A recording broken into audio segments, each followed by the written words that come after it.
Good day mga technician. So, kamusta kayo? Meron tayo ulit ditong tutorial.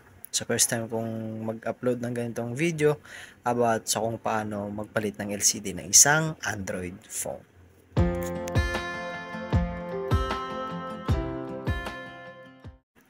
So, ito ay isang Realme 5 Pro. So, yan kung mapapansin nyo, meron siyang crack sa taas. Yan. So, yan, chinarge ko muna siya dahil pagdala sa akin, lobat. At yun, i-screen na, nabili natin. So, ito ay isang Class A. Realme 5 Pro. Ayan. Pag bumibili tayo ng ganito, make sure double check natin yung mga fins. Yung mga socket. Kasi minsan yan, makakabili tayo ng may mga depekto. So, syempre, ano yun, hassle yun. Syempre, babalik pa natin yan. Okay? So, ito, isa-isahin natin to kung paano ko siya ni-repair. Ano ba yung tama? I mean, hindi ko naman sinasabing ito yung pinakang tama. Siguro, iba-iba tayo ng kaparaanan sa pagre-repair eh. But, ito yung ginagawa ko. Pwede mo rin itong gayahin. Okay? So, ayun, kung mapapansin mo, tinanggal natin yung yung kanyang lagay ng SIM. Huwag natin kakalimutan tanggalin yun dahil kapag yan ang hindi natin natanggal, mababali yan. Ano tayo? Para iwas abono tayo sa mga parts. Okay? So, itong Realme, medyo nalito ako dito. Kaya, yan, chinek ko muna and then nalaman ko na kailangan pala siyang i-blower. So, ayun, i-hot air natin yung kanyang likod para lumambot yung pandikit. So, meron pala tayong dito, blower na portable. Yan, kung gusto mo rin bumili niyan, meron din tayong available na ganyan. Ilalagay ko yung link sa description. Mapupunta ka sa Lazada or sa TikTok para makabili ka ng ganito. Mura lang to, wala pa itong 500. Compare dun sa ginagamit nating pang cellphone talaga. Kung wala naman tayong i-repair na mga IC, mga board, kung pang ganito lang, pwedeng-pwede na to. Effective naman yan. So, check mo lang yung link sa description kung gusto mong bumili. So, bago tayo magpatuloy, shoutout muna sa pinakamalupit na guitarist ng COC Teresa. Walang iba kundi si Miko Hilario, as known as Joko. Yun, salamat tol. So, ito, tuloy tayo. Yung tropa ko nung nakaraan, na problema siya dahil meron siyang ginawang cellphone at naputol niya yung kanyang flex. Sabi ko hindi na kayang repair, kailangan palitan ng bago. So, ayun. Charge to experience, kailangan mag-ingat tayo sa mga ganito. So, yan, kailangan natin tanggalin yung tornilyo siyempre para mailabas natin yung battery at patanggal natin sa socket yung flex ng screen, kanyang LCD.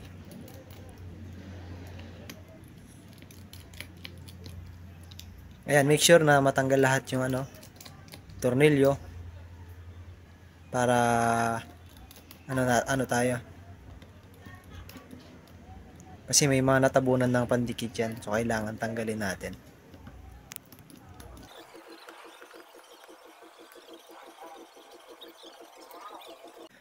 So ayan, natanggal na natin yung kanyang mga tornilyo. So simple lang to, madali lang gawin ito. So pwede mong gamitin pakamay, yung kuko mo, kung mahaba yung kuko at matigas yung kuko mo, pwede mong gawin to. So binabalik ko lang yung kanyang dahil nga sa namali ako kanina para babalik siya sa kanyang saktong fit. So ayan, pwede kang gamitin ng pakukulang yan kasi malambot na yan eh. Or pwede ka rin na gumamit ng pantanggal talaga. Okay, so dito tinitignan ko kung mayroon pang natirang tornilyo dahil ang hirap tanggalin eh. And then yun, nakita ko na sa gilid meron siyang hindi na tanggal. So sabi ko sa inyo kanina, kailangan yung tanggalin yun. Ayan hindi siya matatanggal. Nalilito pa ako dyan kung paano, bakit hindi natatanggal. So ayan, nakita na natin. Ayan. So, bago tayo magtanggal ng battery, tanggalin natin mo lang yung mga fingerprint. Kasi importante ito yung malambot lang yung wire na yan, delikado yan. So yung battery, meron naman nakalagay dyan kung paano tanggalin. In case, siyempre, na di mo pa alam, kailangan tanggalin mo yung socket, then hatakin mo lang yan. Okay, yan. So, sa case na to, ang lambot ng pagkakatanggal. Yung iba kasi, sobrang dikit. Ang hirap. Mababalik ko na yung battery, di pa natatanggal. So, kung mangyari yon, kailangan mong i-hot air. Okay? So, dito naman, kailangan din natin talagang i-hot air to. Para, syempre, palambutin ulit yung sa likod. Sa ilalim pala. Yung kanyang pandikit. So, napaka usable nitong blower na to. Kaya nga kung gusto mong bumili, meron tayong link na ilalagay dyan.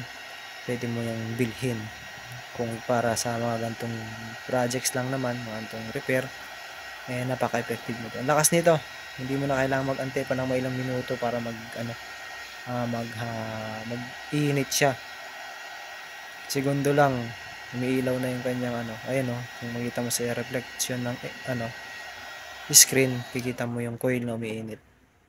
So ayan, tip lang, wag natin masyadong babaran dahil naman yan lalo pagka baka malusaw yung kanyang mga plastic, lumambot.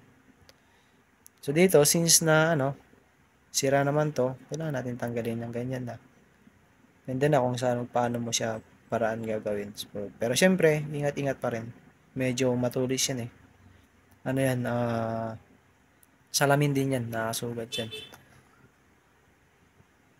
So ayan, tatanggalin lang natin.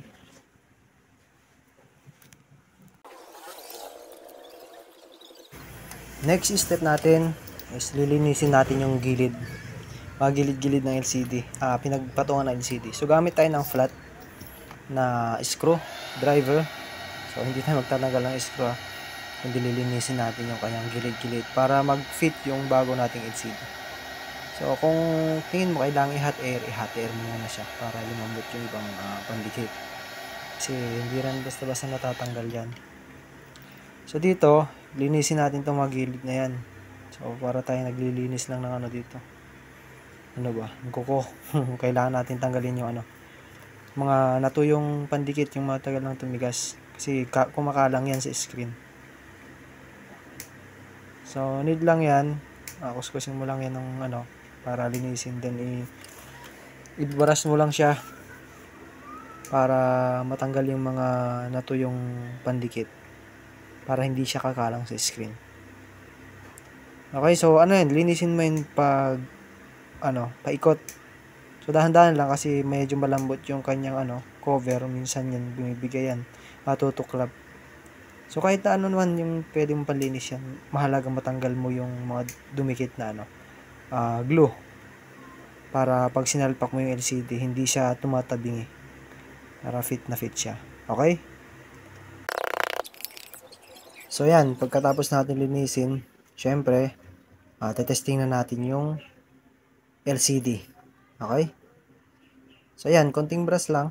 Matanggal lang yung mga dumi-dumi. Saka natin testing yung LCD. Syempre, tip ko rin to sa inyo. Wag nyo basta ididikit. Lalo na kapag nagbigay yung binibilihan natin ng warranty. Kasi pag yan dinikitan nyo, siguro alam mo naman na yan, kailangan mo testing ng may ilang oras siguro. O kahit isang araw. Pero syempre, pag napagana mo na siya, kahit huwag mo nang paabuti ng may ilang oras o ilang araw, kailangan mo lang siyang i-testing. So make sure na fit yung pagkakalagay natin dito. Huwag tumatabingi yung mga flex para hindi madurog. Hindi mababalik ko yung kanyang mga contact. Okay? So ganito yung ginawa natin, testing muna. Ayan, tignan mo, fit na fit yung kanyang LCD. Kasi wala yung dumi na pwedeng kumalang sa LCD. So ayan, lobat tong battery nito sa time na to. Kaya need na natin siya nasaksakan ng charger para mapapailaw lang natin. So ito yung lobat na lobat Ayan Nabibiling pa. Sobrang hindi lang sa sobrang drain. So i-charge muna natin siya. So ayun, habang inaantay nating mag-charge yung kanyang battery, nilinis ko muna yung back cover. At ito, lilinisin din natin. Tatanggalin natin yung yung pandikit ulit. No, gamit ulit ang screwdriver na flat. So, hindi tayo magtatanggal ng screw, kundi lilinisin natin siya. Recommended na i-blower mo rin siya, i-hot air mo rin. Pero kung ayaw mo naman, pwede naman. Ang mahalaga is matanggal natin yung mga tuyo o yung pandikit. Para sa paglagay natin yung pinakang back cover niya, fit na fit syempre, para hindi tayo mahirapan. Para hindi tayo maglagay ng masyadong maraming tape o di kaya pandikit para lang dumikit siya ng maayos. Okay? So dito habang nagre-repair tayo, dumating yung kumpare ko. So magugulat sana to eh. Di. Gulatin mo ako. Balik ka mo ulit. Tapos kunwari, wala akong nakita na. Gusto mo sumama? Oo. Sama ka sa vlog, oh.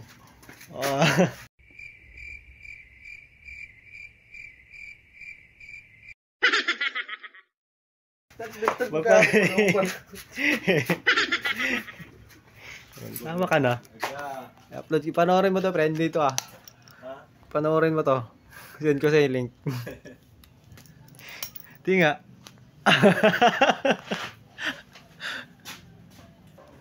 So ayun, tuloy tayo. And then yan, linis na yung kanyang cover. Then sapat naman na yung charge nito para ma-open natin. So 9%. Testing natin kung okay yung kanyang touchpad at walang tama yung LCD. Okay? So dito, check mo na yung kung yung touchpad kung gumagana lahat. So dito nakita natin na okay naman na. So gagawin natin dito, papatay natin at didikitan na natin siya. So dito didikitan na natin siya. Lalagyan na natin ng adhesive. Pero meron akong ituturo sa inyo na tricks. Tricks pa tawag ito. Kung paano maglagay ng yung effective saka hindi makalat.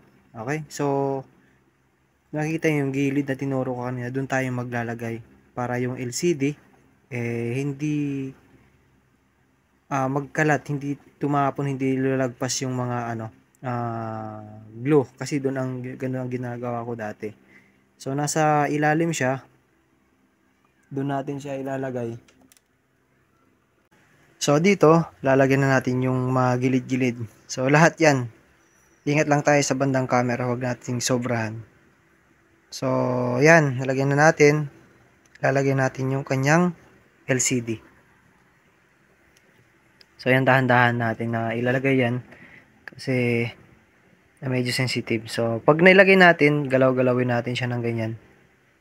Yan, i-move natin upward and downward, ganyan, para kumalat yung glue. Okay? So kitang-kita nyo naman, walang tapon, walang kalat kasi nasa ilalim yung glue. Yan. So ayan, i-tape na lang natin yan mamaya para pansamantalang panghawak sa LCD para hindi umangat. So pagtapos nyan, magkakaroon tayo ng another testing ulit. Pero syempre, tingnan muna natin kung may mga hindi gaanong nakadikit. So dito, inilagay natin na yung kanyang flex, yung kanyang socket, saka yung battery, saka another testing para ma-sure natin na gumagana talaga siya. Okay? Power on. Then, ayun. So, goods naman siya dito. Na-testing ko naman na siya dito. At yung mga kung nagpa-function ba yung kanyang touchpad.